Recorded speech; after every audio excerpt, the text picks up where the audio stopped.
Decision ஃபெட்டிக் அப்படின்னு சொல்லி ஒன்று இருக்குது. அது என்னன்னு நான் சொல்ல முதல் மேக்ஸ் யூ ஃபாலோ மீ. ஒரு நாளில் நம்ம எவ்வளோ டிசிஷன்ஸ் எடுக்கிறோம்னு தெரியுமா? காலையில் எழுந்திரிச்ச உடனே இன்னைக்கு என்ன ட்ரெஸ் போடலாம், என்ன பிரேக்ஃபாஸ்ட் சாப்பிடலாம், இன்னைக்கு எந்த ரூட்டில் ஆஃபீஸ் போகலாம் அப்படின்லாம் யோசிப்போம். இப்படி சின்ன சின்ன டிசிஷன்லேருந்து பெரிய பெரிய டிசிஷன் வர ஒரு நாளில் நூற்றுக்கணக்கான டிசிஷன்ஸ் நாம் எடுக்கிறோம். இதால் என்ன ஆகுது தெரியுமா?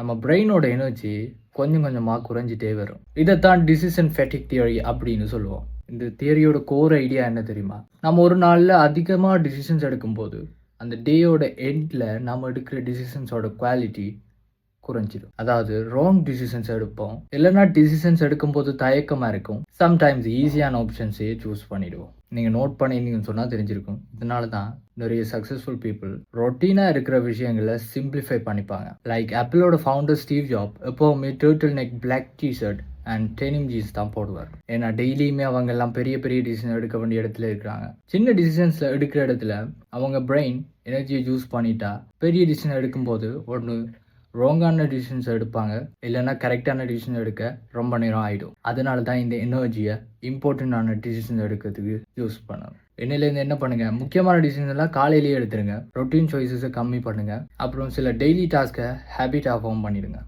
அண்ட் டோன்ட் ஃபர்கெட் திஸ், உங்கள் லைஃபோட குவாலிட்டி நீங்கள் எடுக்கிற டிசிஷன்ஸில் தான் இருக்குது. ஸோ அந்த டிசிஷன் எடுக்கிற எனர்ஜியை சேவ் பண்ணுங்கள். இந்த வீடியோ பிடிச்சிருந்துன்னா லைக் பண்ணுங்கள், ஃப்ரெண்ட்ஸ்க்கெலாம் ஷேர் பண்ணுங்கள், அண்ட் நம்ம பேஜை ஃபாலோ பண்ணுங்கள். அப்புறம் see you.